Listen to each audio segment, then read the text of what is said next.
Welcome to the Retire with Purpose podcast. This is your host, Casey Weade, and today I am joined by a very special guest and friend. David Bach is here with us. David, welcome to the podcast. Casey, it's great to be with you, and congratulations on your podcast too, by the way. You're doing a really nice job, so it's great to be with you. I appreciate it.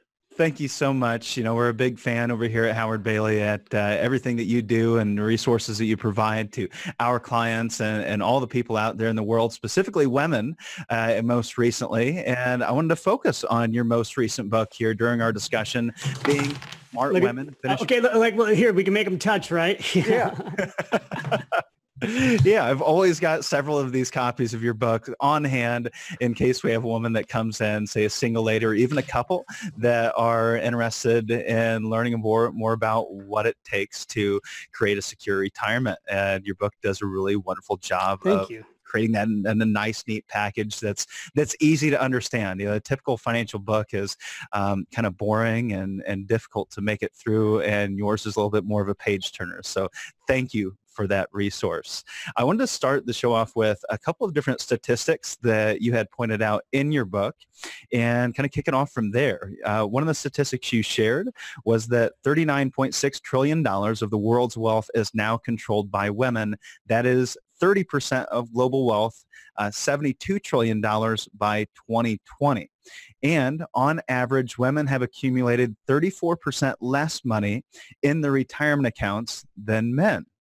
So those two factors coming into play, I'm sure, have kind of created this passion of yours in writing and helping women secure their own personal finances and their financial future. But I'd like to hear it from you. Why has this become such a passion of yours? And not just recently, this happened back in the mid-90s when you originally launched this book, and now it's being relaunched. Why just such a continual passion for helping women over the last 20 years? Yeah, well, there's so much to unpack there, but I'll just tell you, I'll shamelessly brag here for 1 second because it's a super exciting week for me. I just found out from my publisher that Smart Women Finish Rich, this book here that just came out for its 20-year anniversary edition, not only is it officially well over 1 million copies now sold, but it just went back for the 63rd printing of this book.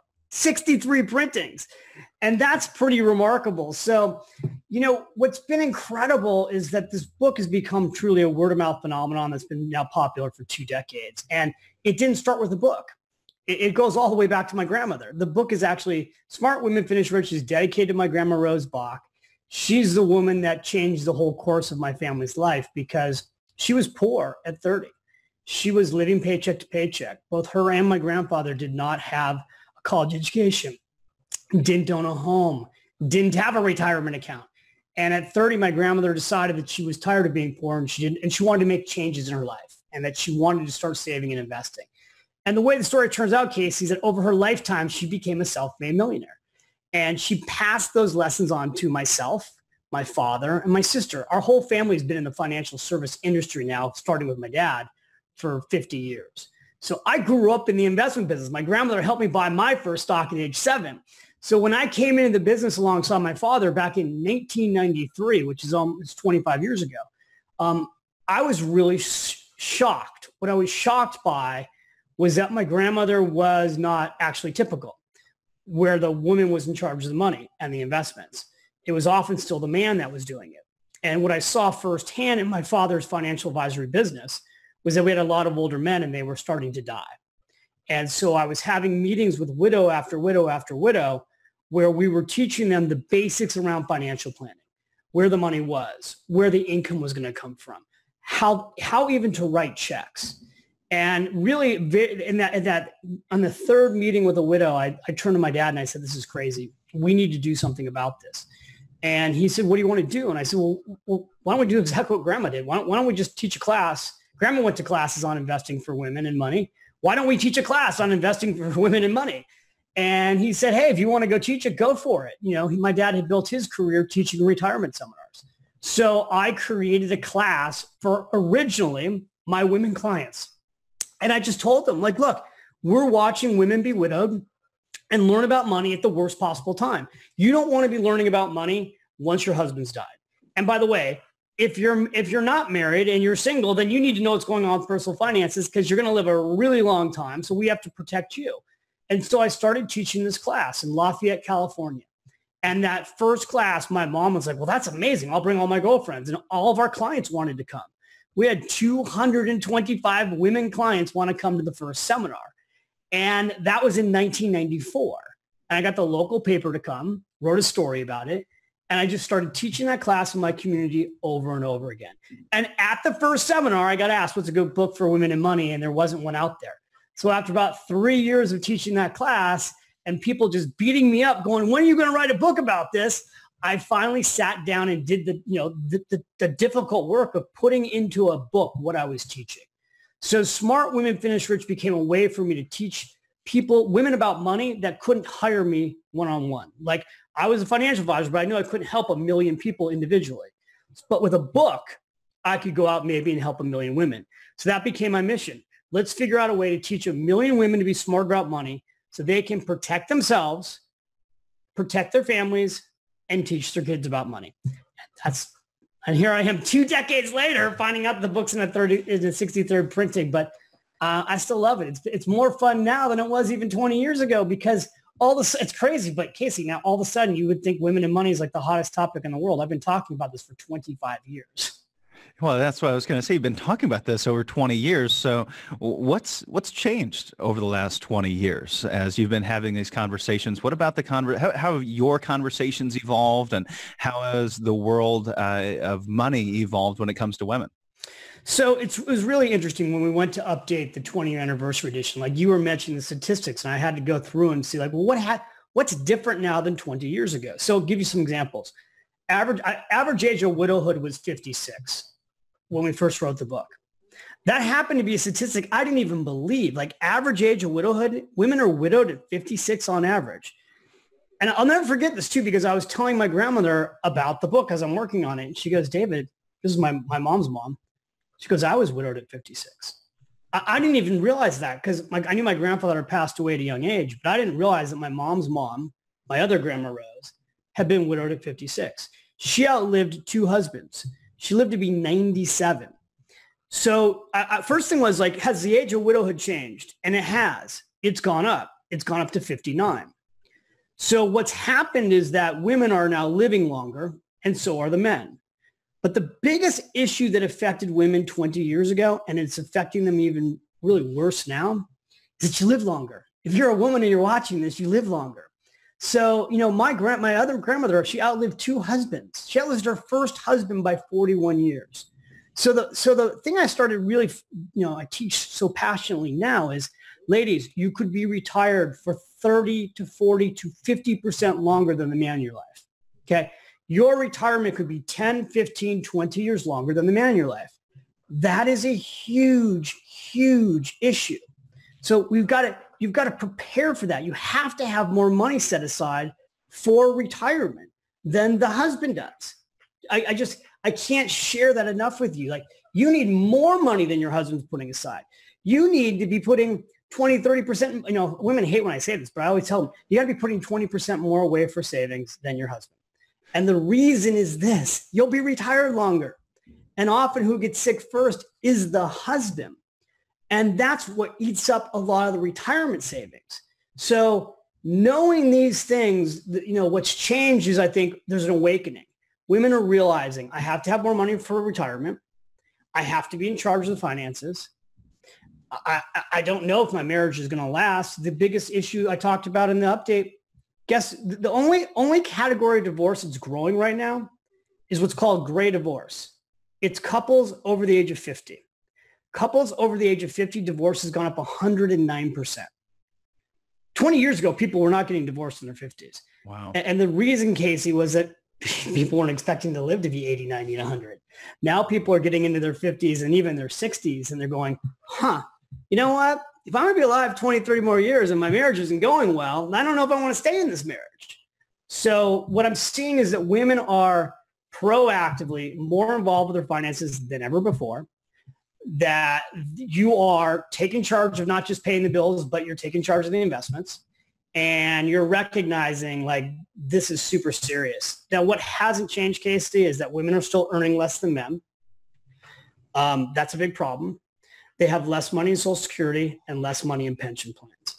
And so there's this retirement gap. And that's what the whole reason I went back out with an update of this book was to help women cross this fight. There's a gap. There's literally like a retirement gap of you're going to live longer, but you have less money set aside. And how do you cross that gap? Wade, you'd said there that women need to save about 20% more than men. And in your book, you called this the 12% rule that's usually known as the 10% rule. So we need to save 10% of every piece of our paychecks. It's just been a good rule of thumb that we need to be putting away every year. You said, well, women, we need to be saving 12%. Well, if you're married, then you've got a woman that's there, and you need to bump that up from 10% to 12% in order to protect that person. You mentioned death and divorce in that discussion being some of the biggest issues. And in your book, you said women are financially devastated after divorce and death. Why are women typically financially devastated after a death or a divorce of a spouse? Okay, so let's go through the different issues. Let's go through divorce. The first thing that you will fight over when it comes to divorce, other than the kids, is money. And what I tell ladies is this: if you don't know where the money is, when the pie gets divided, because that's what happens, right? You get to court, you get attorneys, and you fight over dividing up the assets.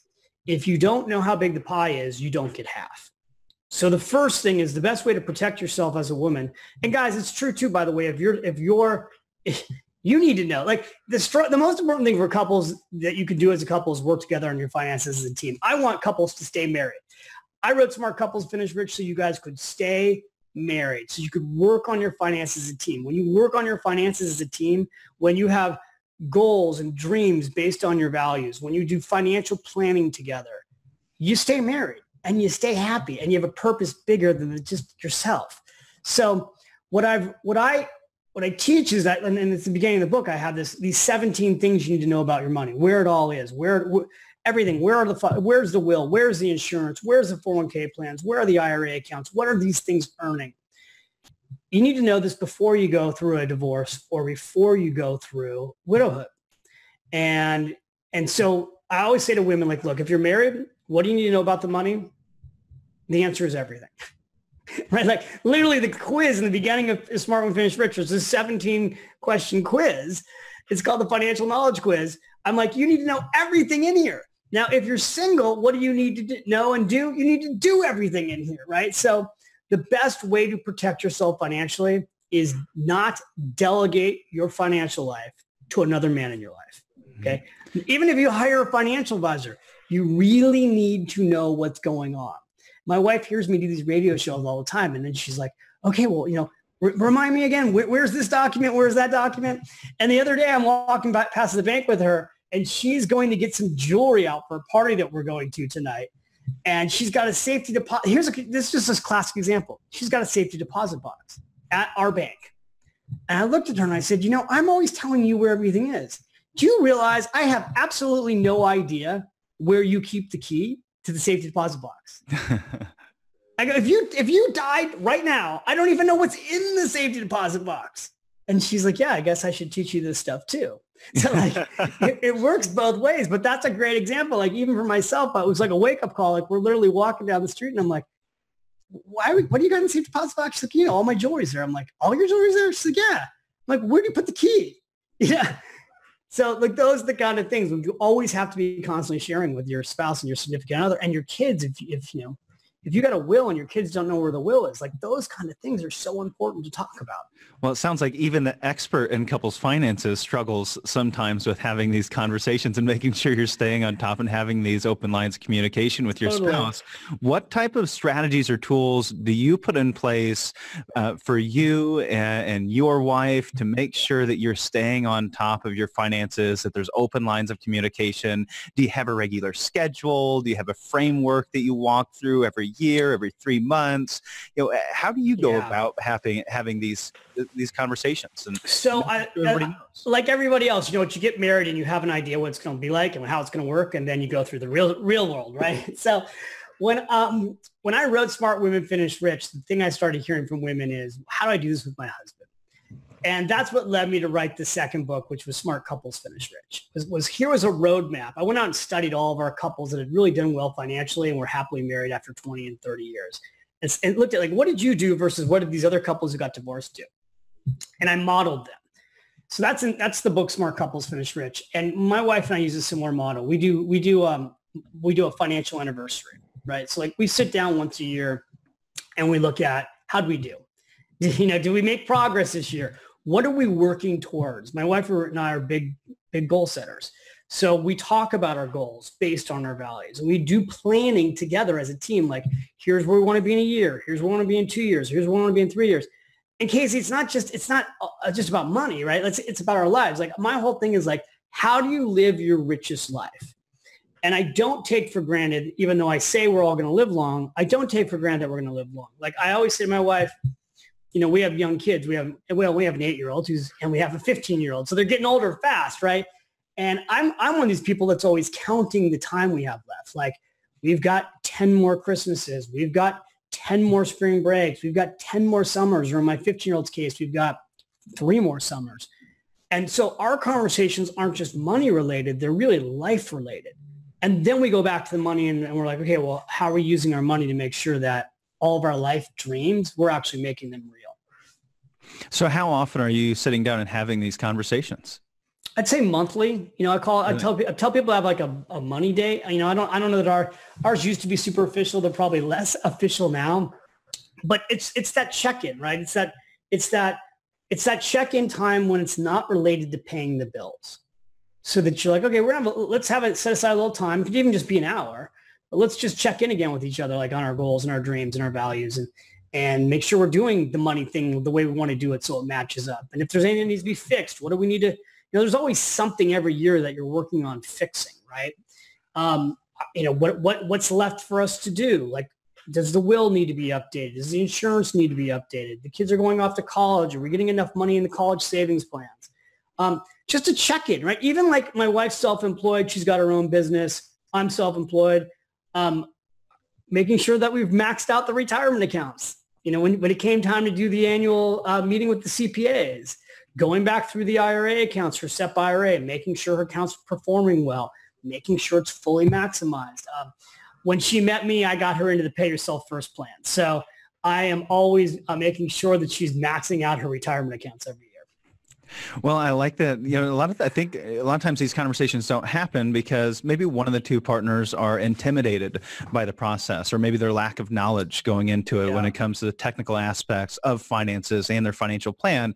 And as you said, it doesn't have to be overly technical. It can be a very general conversation that has to do with, well, let's just get on the same page. What are our goals? What are our dreams? What do we want to accomplish? What do we value about where we're at today? Value about life, value about retirement, and just having these open lines of communications. But in many instances, I'll sit down with couples that have never had this conversation in their entire lives. They've been married for 40 years. So, I met one couple that were married for 60 years. I didn't even meet the spouse until several different meetings, maybe even, it was more than months, maybe even over a year before I actually met the other spouse. And she didn't want to be part of the conversation in the first place. They'd never had these conversations. So where do we start? If we've never had this conversation, how do we have this conversation? How do we initiate the conversation as a woman, say, to make sure we're on the same page? Because in my experience, most of the time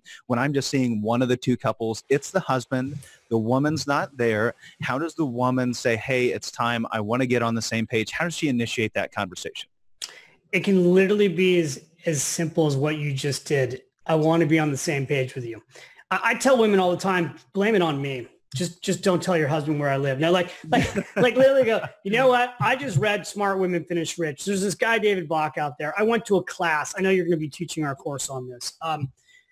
And I just I really want us to work as a team on our finances. But most important thing is I know you love me. And if anything happens to you, I got to know what's going on with finances. And here's what I would tell you, ladies, and I would say this to the husbands too. Imagine if you're married, imagine losing your spouse today and ask yourself, what do you need to know about the money tomorrow? And the answer is everything. But don't just write the word down everything. Like literally ask yourself, what would I really need to know about the money tomorrow if my partner or my spouse died? And make a list of those things. Because all those questions that you have, that's where I would start with the conversation. You know, if you have a partner who's had 2 or 3 jobs, one of the questions would be, well, where are the 401k plans? Did they leave them at their old employer? Do you know where the statements are? Would you know where to go and get the money transferred into your name? Is there an insurance policy?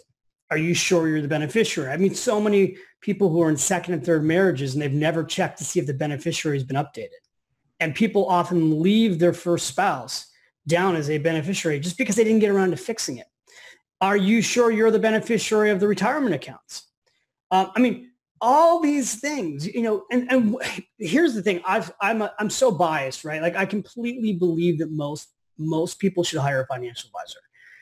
A good financial advisor can help you do all this in 2 sessions, right? Like what a good financial advisor or fiduciary does is sit down with you and help you, first of all, the first thing a good financial advisor does is they help you get all your financial information organized in one place, which for couples is the place to start.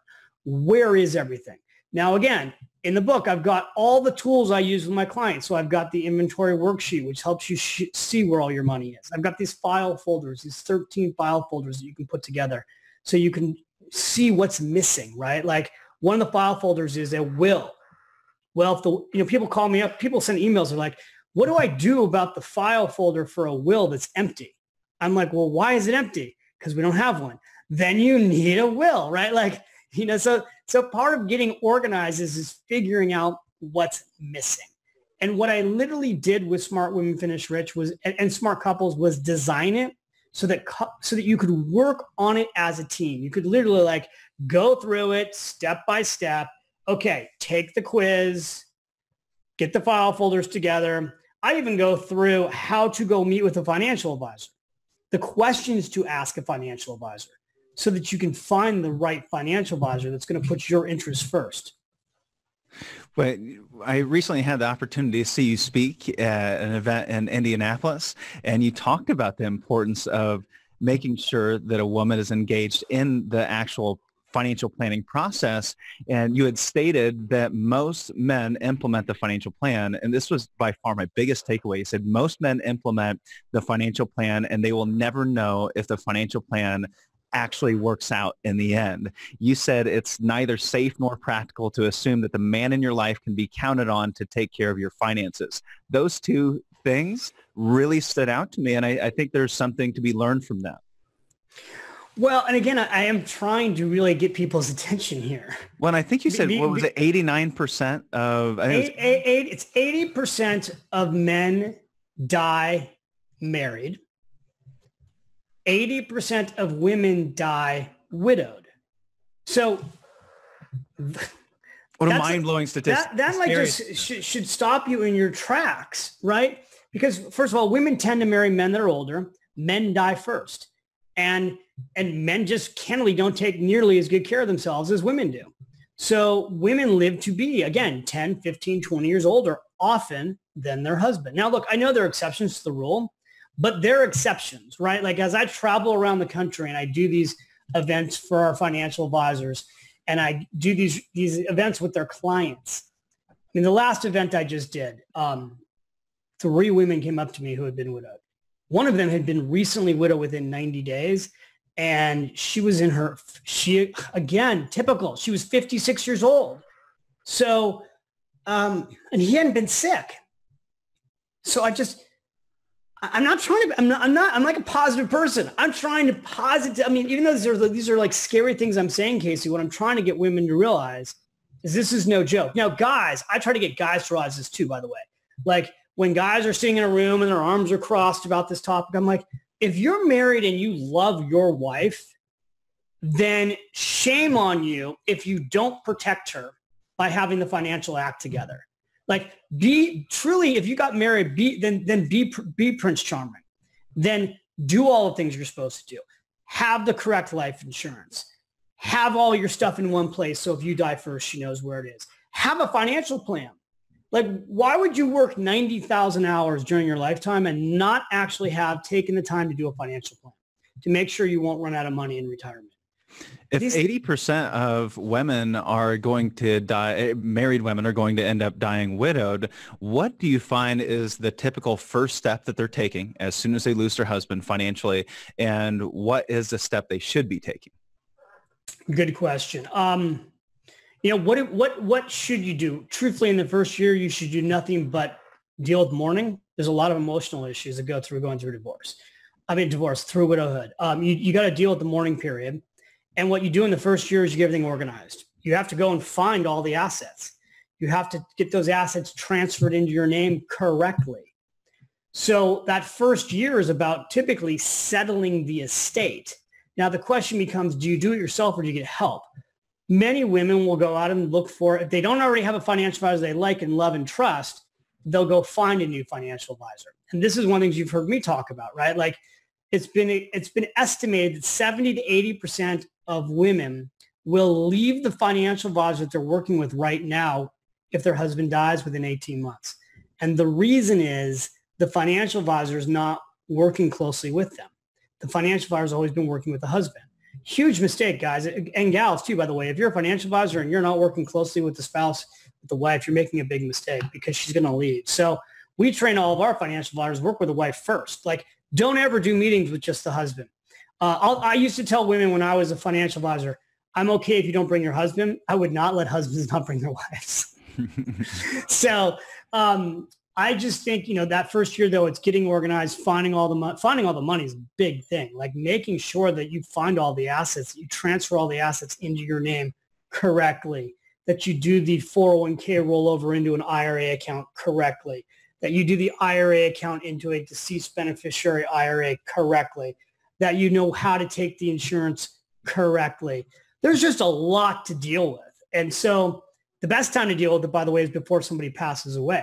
The best thing to have happen is you've already worked with a financial advisor, you have a financial plan, and God forbid you lose your spouse, you're literally going to call your financial planner and be like, worst thing ever has happened. I've lost my spouse, and now I need to come in and have you help me with all this. And that helping process is so much easier if it's all in one place and all organized.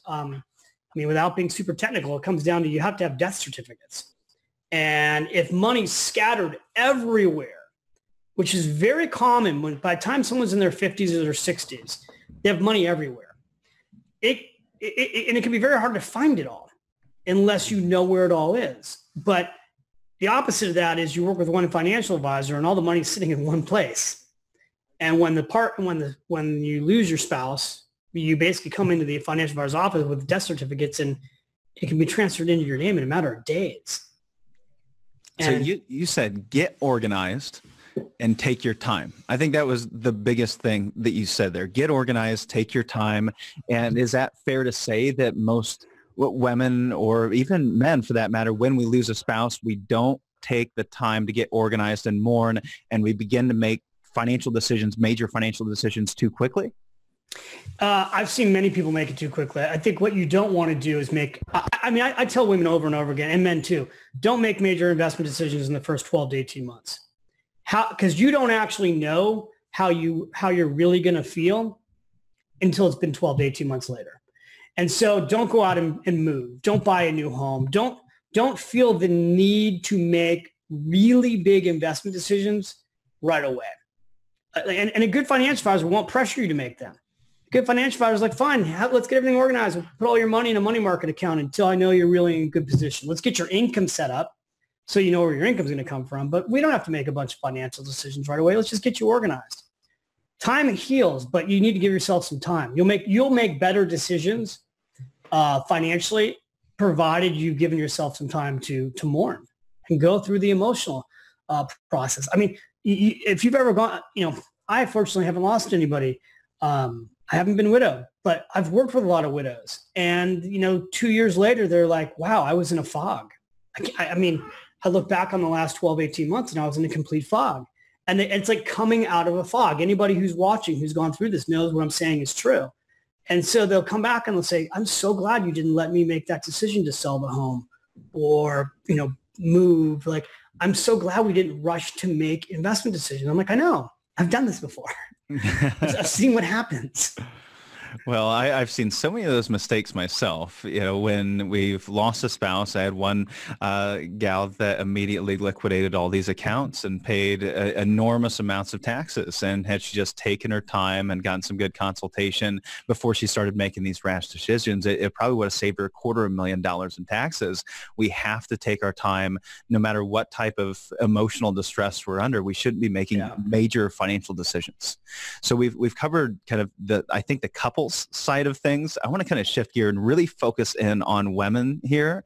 And starting with, we've talked about, well, women are often absent from these conversations, or they don't really know what's going on. And we need to be present for those. We need to engage the husband. We need to have these regular conversations with our spouse. But there's also some things that women do much better than men when it comes to their finances. What are those attributes that women have that make them much better at financial planning?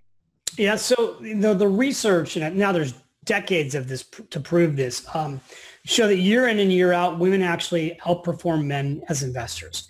And I always love saying to women audiences, like, well, why do you think that is? And they'll go, because we're smarter, of course. But there's key attributes that women have and do. And men, by the way, we can model these attributes. So what do women do that often men don't do? First of all, they do actually a lot of research before they invest. So they don't get stock tips and turn around and go out, I was on a golf course and got a stock tip and turn around and buy the stock. Like they really do the research before they invest. They do real financial planning. They actually are slower maybe to make an investment decision, but once they make the investment decision, they stay with it. Women are not the ones that panic when markets go down. It's the men. So women are better at investing long-term, which is how you get better performance. They don't trade as much. Like when you look at who's actively trading stocks, it's men. Like 90% of men are 90% of day traders are men roughly.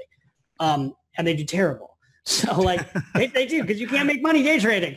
So I've never met a female day trader. You don't, right? and so women were like, and they're cost sensitive. They look at the cost of things. They don't want to overpay. But what I've seen firsthand is that women are just really good at financial planning.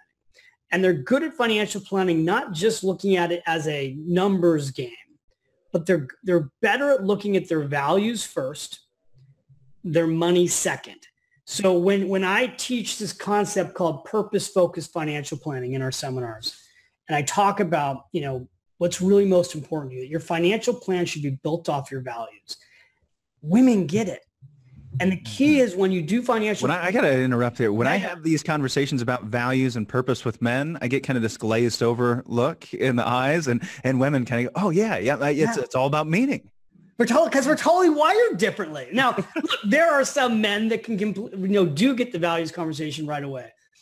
But for the most part, guys are very focused on the sport of investing, the competition of investing. That's not what it's about. The whole reason you even watch a podcast like this, or you have a financial plan, or you're saving money, it's not for the numbers. It's not for the $1 million or the $1.5 million. It's for, what does that money help you do? How are you going to get the best use of your life? Like we teach this concept called ROR, return on retirement. It's in the seminar that you're going to teach. Return on retirement is not ROI, return on investing. Return on retirement is you worked your entire life. How do you get the greatest return on your retirement as possible? How do you have the best years of your life in retirement as possible? And it's not just about the money. And so we teach that there's 3 phases to retirement. The first phase is the go-go years, typically 60 to 75. You have your health, you have your energy, you have your friends, you have family, you have grandkids that still want to spend time with you, you have money. That's the time to enjoy your retirement the most. From 75 to 85 are the slower go years. A lot of times your health starts to decline and you can't do as much, and you won't spend as much, by the way, either between 75 to 85. And then there's 85 to 100, whatever it turns out to be. And we call those often the won't go years, because by that point, you don't have the health and the stamina to be running around and traveling all over the world and be as active as you were. And, this is general, right? Like I'm giving 3 phases, and this is what we've seen with health-related issues and life. But it depends, right? Like I just went on a safari with my mom. She's 76, talked to her yesterday. She's in amazing health. That safari at 76 was her dream trip. She's going to be 77 this November. But she is running around, going on Disney cruises, chasing the grandkids. She's awesome. And my dad is not so awesome now. My dad is 78. Thankfully, he's alive, but his health's deteriorating. He didn't go on the safari. He didn't go on the Disney cruise. He's already in the won't go mode at 78 years old. So his won't go years didn't start at 85. And why is this so important? Because when you're doing retirement planning, you just need to know that these years are not all linear. And you need to make sure that your financial plan allows you to go have the most fun you can early on in retirement. That's why you need a financial plan. You need to, what a good financial advisor does is give you permission to spend money without worry, provided you've done a good job of saving. I think a lot of times people are afraid to meet with a financial planner because they think that the financial planner is going to say, oh, you can't spend money. And often a good financial planner will be like, you're in great shape and you're not spending enough money. You can go spend more. That surprises people, but that's what purpose-focused financial planning is all about. Well, we love talking about this concept all the time as return on life, using Mitch Anthony's kind of return on life approach. You talk about return on retirement, and on the way to retirement, you're accumulating at all costs. You're just trying to get the highest rate of return you can possibly get, so you have this nest egg so you can live a fulfilling life someday. But then it's difficult to switch gears and start to focus on what's my required rate of return. And it might not be 10% a year. And there's extra 1, 2, 3 percentage points that you're going for is now putting you at risk of not being able to have that return on life, or that return on retirement that's really important. Maybe we want to dial that back. Maybe we can be more conservative, give you more peace of mind, and allow you to spend with confidence and give you that return on life you're looking for by focusing on a different number, not accumulation at all costs. So I really love that concept, return on life, return on retirement. I hope that really hits home with our listeners. Also, I think, Casey, there's a huge movement right now to retire sooner than normal, right? It's called the FIRE movement. You've done podcasts on this, I think. Yes. And it's really getting a lot of buzz, right? Like there was a whole article in the Wall Street Journal about this last week. And, you have some people out there saying you should work until you're 70. In fact, AARP did an article about this. I don't know if you saw that article. It was a couple months ago where one of the financial experts was like, everybody needs to work until they're 70 now. And I got asked about this on an interview I did. I think it was on Yahoo or CNBC. And they're like, David, what do you think about this idea that we all need to work until our 70? And I'm like, that's ridiculous. First of all, it's just there's no sense of reality there. Only 4% of Americans right now are working until they're 70. And there's a lot of reasons for that. One of them is it's health related. You won't actually have the health to be able to work in your 70s. And so the idea that you're just going to have an extra decade or two of saving time is if you think that that's the case, you could be wrong, which is why I'm trying to get people to double down on their savings and triple down on their savings. Save more than you think you need to save in your 20s and your 30s and your 40s. Don't save 10%, save 15% or save 20% of your gross income. And people are like, oh my God. I'm like, I know, but you know what? You might not be working as long as you think. That's health related. Number two, it's corporate related.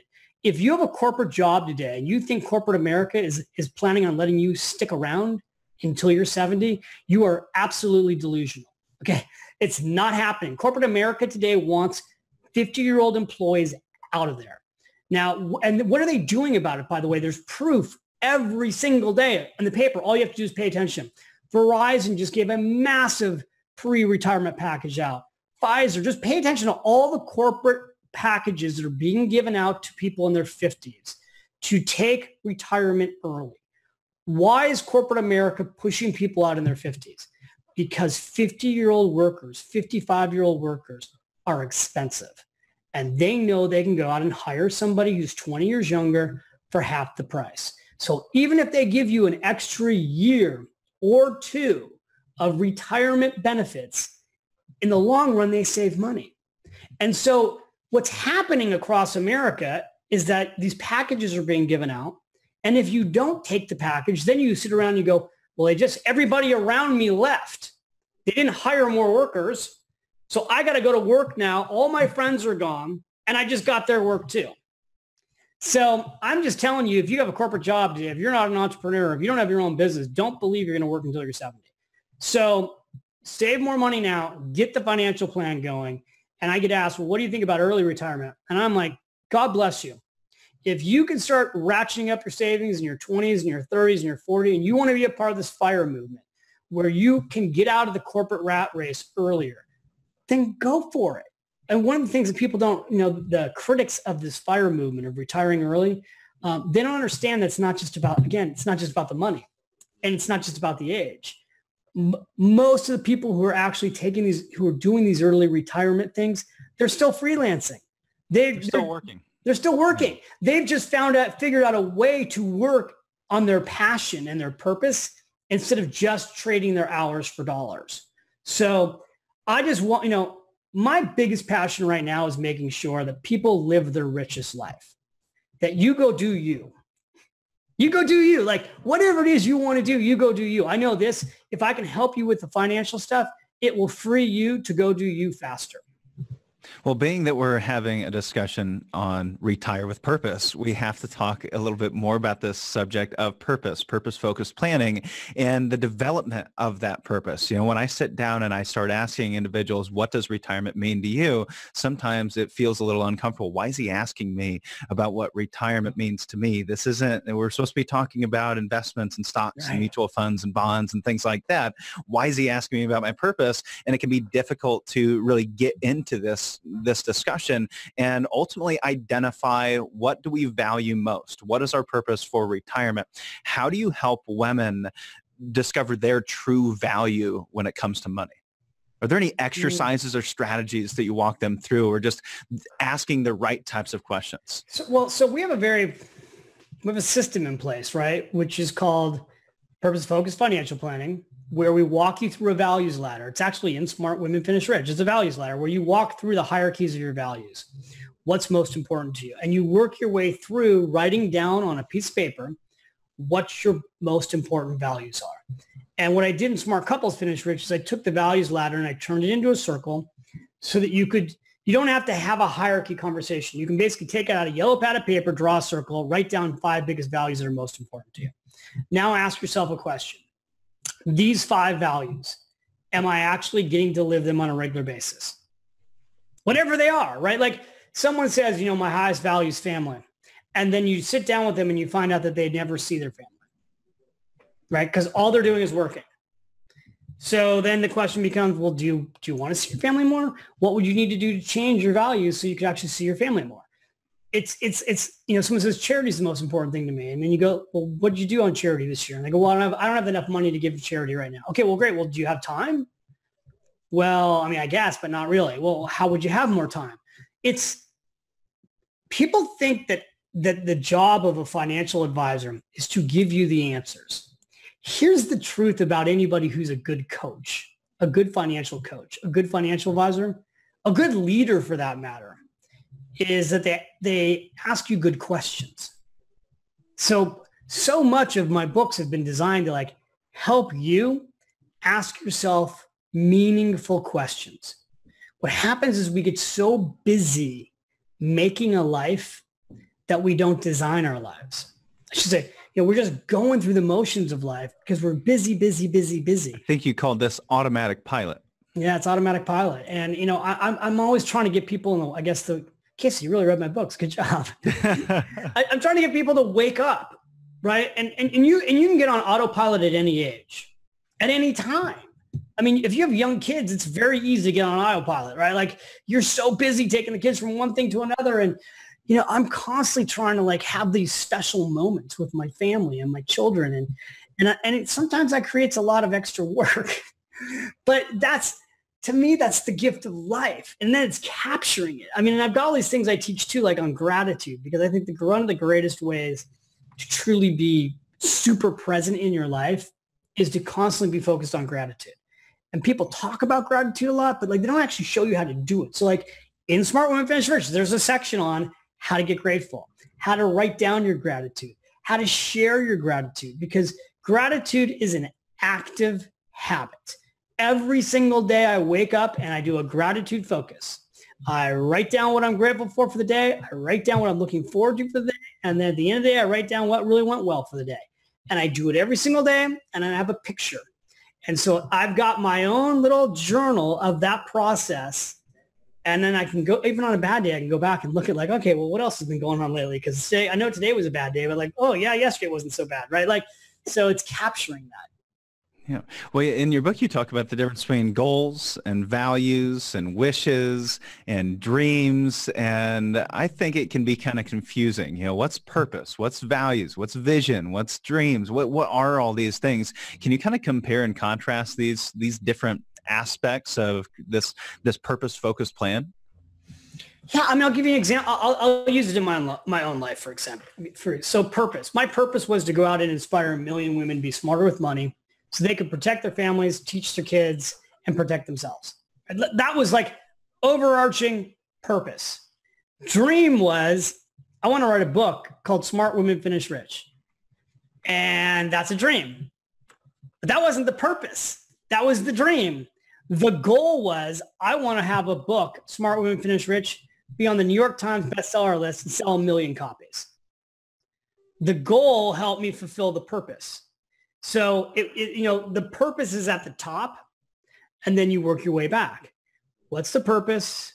What's the dream? What's the goal? What are the action steps? And like, there's 100 action steps, right? Like, oh, well, in order to write a book, I'd have to have an outline. I'd have to have an agent. I'd have to write a book proposal to get the agent. I'd have to sell the book. I'd have to write the book. I'd have to promote the book. Like, and this is, by the way, most people never go from dreams to reality, because the dream is just, they have a dream. They go, well, I have a dream to write a book, but that's it. They don't work towards, well, what needs to get done? They don't think through, what are all the obstacles? Like I talk about in the book, like anything you want to do that's big is going to have all kinds of obstacles. So what do you need to do to overcome those obstacles? Because that's where the actual work gets done. Well, you talk about dreams, and I interview employees all the time, interview potential employees all the time. And when they're 20, 30 years old, I ask them what their dream is. Boy, it seems like it's top of mind. It just pops right in. Oh, this is my dream. This is what I want to do with my life. This is what is important to me, what my values are. When I ask that same question to a pre-retiree or a retiree, what's your dream? It seems like it's just not top of mind. Do you think there's a point in time when we just kind of stop dreaming? And how's that happen?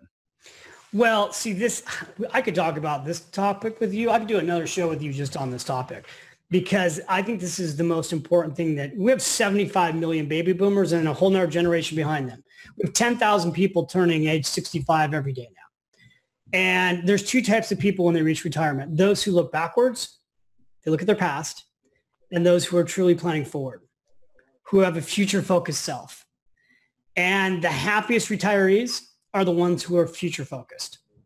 Because you can only talk about what you did in the past for so long. Like, it's only interesting for about 90 days after retirement. Like, oh, I used to do this. Great. Now what are you doing next? Right? Like, that's how the human body is. That's how we're wired. Like, when you look at why some people retire and they're depressed, it's because they don't have a future that's bigger than their past.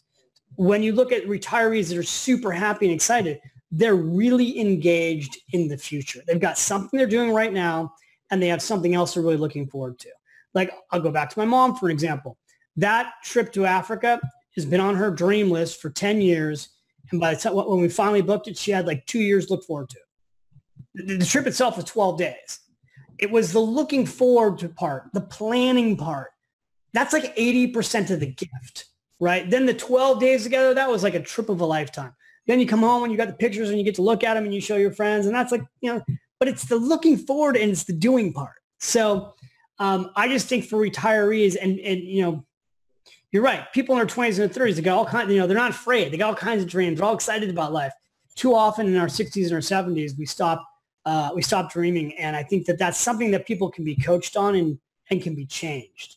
And I think as we start to live to be 80, 90, 100, 110, 120, people are going to be going back to school. They're going to be starting second, third, fourth, fifth careers. There's a whole life ahead of you. And I want you to live that life fully, because the other opposite of that is, and I see this unfortunately with people I know, they're 75 years old and they look at the actuary tables and they're like, I've got like technically like 4 more years to live. So like, what's the point of losing weight? What's the point of getting in shape? Why do I need to go to the doctor? Like Now, men do that a lot more than women do. So I just think it's important for both of you to be working on your future self at any age. Well, what for you now? I'm allowed to ask you this, and that is, how old is David? I'm 51. 51. Yeah. And when are you going to retire? What's your big dream? Well, I mean, it's funny because I actually do think about this more and more. And I'm living my dream right now. I love what I do. And I'm fully engaged both from a career standpoint and also as a dad, right? Like I love spending time with my boys, big skiing family, big traveling family. I ski every weekend. As soon as it snows, man, I'd show you this weather outside right now. It's gorgeous. It's not snowing. But as soon as it snows, I'm skiing. I don't know. It's funny. I'm torn because part of me, I love what I do so much. I could see doing it into my 60s and my 70s. And then the other truth is, Casey, I also really do focus a lot on, how do I say this the right way? I worry about dying. And when I say I worry about dying, I mean, what I really worry and focus on is fully living. So like my obsession is like with my kids right now, I got a 15-year-old. I'm obsessed with the fact I only have 4 more ski seasons with him before he moves off to college. I've got 4 more Christmases with him. I've got 4 more summers. My 8-year-old, I've got 10 more summers.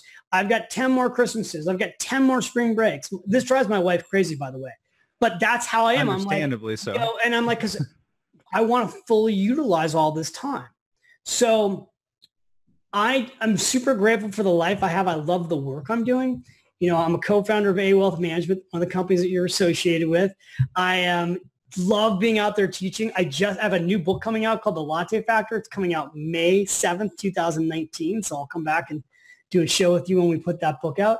But I consider sometimes retiring in my mid 50s or even earlier because I have things, I can't talk about yet publicly, but I have things I want to do that involve traveling all over the world and taking my family abroad. And I don't want to miss out on anything.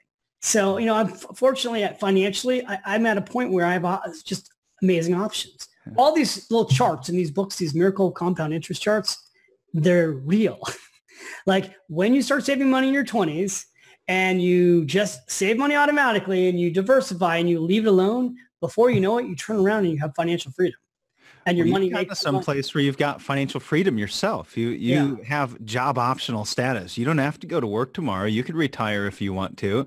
Where is your time spent throughout the week? Are you spending a lot of time working, or are you finding this time to spend with your kids and making sure you're making the most of every single moment in your life? Or are you waiting until this line in the sand approaches and you say, oh, well, then I'll get to spend this time with the kids? Yeah, no, that's not me. My family comes first. But like they're at school right now, right? So like my thing is I take my younger son to school. I basically work really hard from like 8:30 to 4:30, but I'm home for dinner every night. And on the weekends, I'm dad.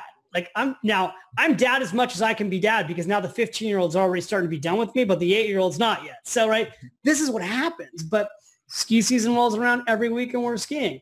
We take a lot of family vacations and I love that time. And then I'm a husband, right? So my wife is like, that's great. We got the kids' trips. Now I need my trip. So, I do a lot of family stuff and I balance that with a major career. I have basically 2 businesses that I'm focused on. One's Finish Rich Media, which is all my financial education. And the other is A Wealth Management, which is one of the fastest growing registered investment advisors in the country. And I'm, constantly out there either creating new material, creating new content for our advisors to go use. And I'm still doing the message, right? Like I'm showing up today doing this with you because you can tell I'm still passionate about it, right? Like I'm not dialing this in, right? I do this because I still love this because I hope if I just helped one person today, then this was worth doing. And that's why I'm still doing it. David's never going to have a traditional retirement, I would take it.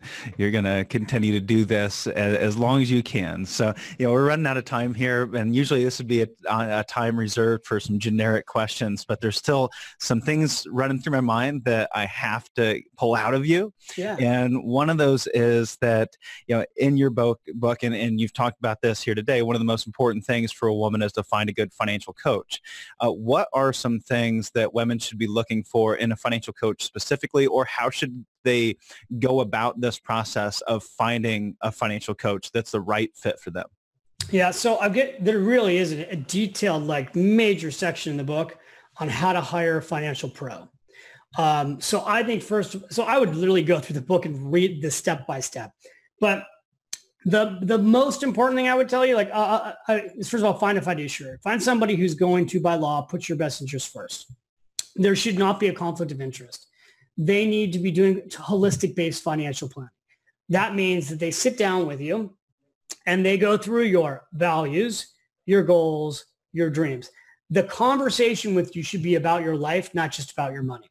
If the first thing they're doing is drilling into your money, I just personally don't think that's the kind of financial planner you should work with. I think you want somebody who's going to talk to you about your life, talk to you about your goals, look at your money, make sure that you're maximizing your money so that you get as close to these goals and dreams as you can. And you should be able to tell within 2 meetings if this is the right financial planner for you. A good planner will, in the first meeting is all about getting organized and understanding who you are.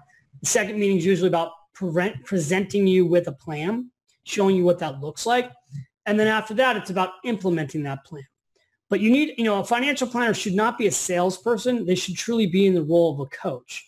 And they should be meeting with you and you should be asking yourself a question. Is this the kind of person, is this the person I can see myself working with for decades? Which also is really important too, right? Because if you're in your 60s or your 70s, my dad was older when I came into business, right? And they would look at my father and they'd say, well, Marty, when are you going to retire? And my father would say, well, my son's going to be here, so you'll never have to worry, right? Like, you want to make sure that the planner that you're working with, if they're not younger, that they have a plan to take care of you if they retire or if they die. You should be thinking about your financial planner for decades, and you should absolutely feel a connection with them. And then with all of that being said, you need to check out the financial advisor's background. So I go through in the book, Smart Women Finish Rich, all the different websites to make sure you do your own due diligence and that you hire someone who has no complaints or ethic issues or has been in trouble. Like, you need to look that up online. It's all public. And then the next thing I would say is very important, no matter who you hire, that you don't write the checks directly to that individual advisor. The check should be going to the custodian. And I talk about that in the book. It should be going to a TD or a Fidelity or a Schwab or a major firm where the money is held, and the statement should be coming from that firm so that you never have an issue like a Bernie Madoff situation where somebody could steal money from you. Well, you talked about a lot of aspects that are going to apply to pretty much anybody that's looking for a financial advisor. Make sure they have a third-party custodian. Make sure they're a fiduciary. Make sure they're practicing holistic financial planning. All really important things for us to be focused on. But when it applies to women specifically, are there certain things that they should be looking for or putting a bigger emphasis on that maybe a man wouldn't, being that 80% of these women are going to be the ones that are ultimately working with this advisor one-on-one? So I think the biggest thing I would ask yourself as a woman is, do I feel like this financial advisor respects me? Am I being talked to as an equal? Because this is what I hear women complain about. The advisor talks down to me. The advisor focuses on my husband and doesn't talk to me. I go into a meeting and he spends 80% with my husband, and then at the very end he turns to me. There are so many good financial advisors out there, that many who I've trained, that get the fact that you should be priority number one. If you feel like you're not being treated as priority number one, if you don't feel like you have a relationship with this advisor, if you think this advisor is talking down to you, if for any reason you have a financial advisor, look, some advisors are not going to like me saying this, but if you have a financial advisor that makes you feel small or insignificant or dumb, that's wrong, right? Like, this is a business about respect and trust and truthfully love too. Like, when I was an advisor, my clients would come in the office and like, give me hugs, right? Like, I would love them because like I was a part of their family. I think that, financial advisor relationships are often some of the most intimate working professional relationships you'll ever have. It's different than a dentist or often even a doctor because they know everything about you. I mean, the things that people would tell me about their lives, it's even more than a therapist, right? Because you have all their money. You know where everything is.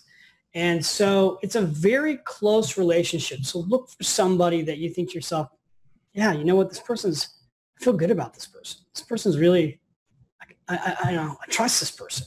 This person cares about me. This person cares about me. That's so important. Like, do they care, or am I just another person coming through the office? Relationship above all else.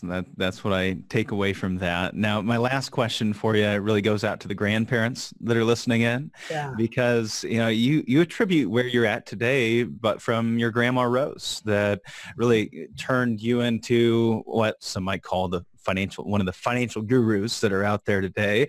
And you've become very successful. You've become very money savvy, investing savvy.